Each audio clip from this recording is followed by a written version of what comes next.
Hello दोस्तों, नमस्ते।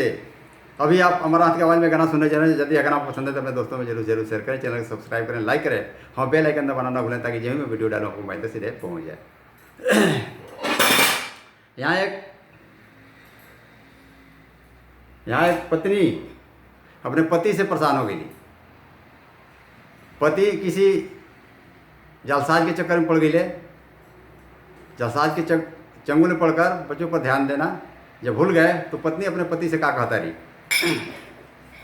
चल गई।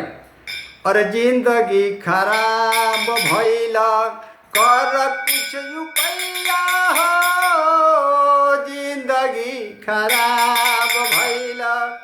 इस तरह हलता है, लेकिन कभी क्या यह भाव है, भाव है किसी भैया कि हमार जिंदगी खराब होता होके दहा मसैया हो, हम जिंदगी खराब होता होके दहा मसैया हो। लेकिन अरे बचवन के का होई आगे, सोच सोच हम सैया हो, बचवन के का होई आगे, सोच सोच हम सैया हो, जिंदगी खराब होता हमार होके दहा मसैया हो, जिंदगी खराब होता।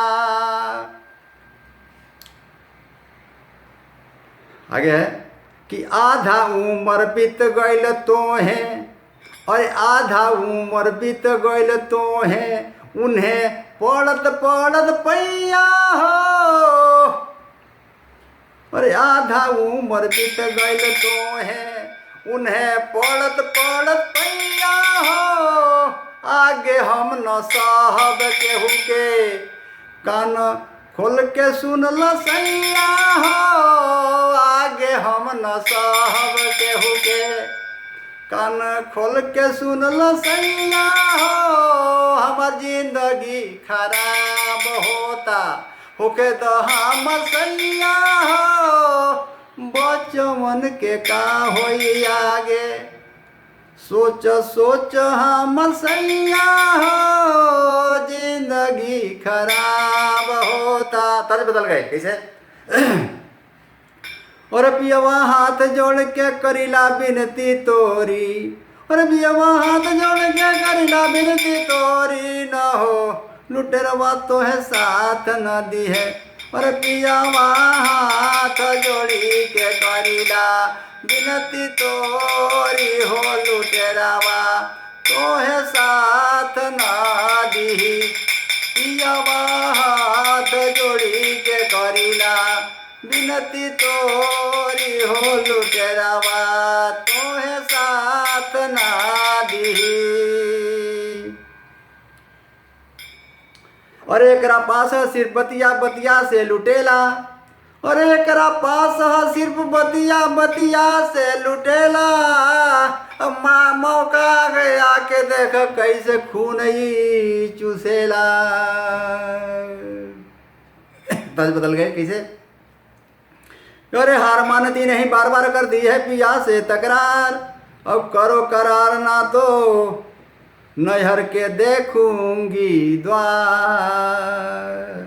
अरे हार मानती नहीं, बार बार करती है पिया से तकरार, अब करो करार ना तो नैहर के देखूंगी द्वार। तज बदल कैसे।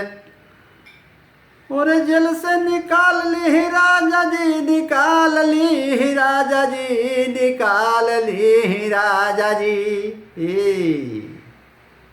और जेल से निकाल ली राजा जी, निकाल ली राजा जी, निकाल ली राजा जी। और कौनी जन्म के ही साजा, निकाल ली राजा जी, कौनी जन्म के ही साजा, निकाल ली राजा जी। आगे कहता रही। और एक मन कर बतिया अमर के बताई, एक मन कर बतिया और अमर के बताई, घर ही में कभी हो और बाहर काहे जाई। और सोचतानी कह देव करही जतिया, निकाल ली राजा जी। और सोचतानी सोचता ने कह देव कराही जतिया निकाल ले राजा जी कौवनी जन्म के ही साजा निकाल ले राजा जी कौवनी जन्म के ही साजा निकाल ले राजा जी कौवनी जन्म के ही साजा निकाल ले राजा जी। बस इन्हीं शब्दों के साथ मैं अपनी वाणी को विराम देता हूँ। फिर मिलेंगे किसी नए अंदाज में, तब तक के लिए अमरनाथ को इजाजत दिए। शुक्रिया, जय हिंद, थैंक यू।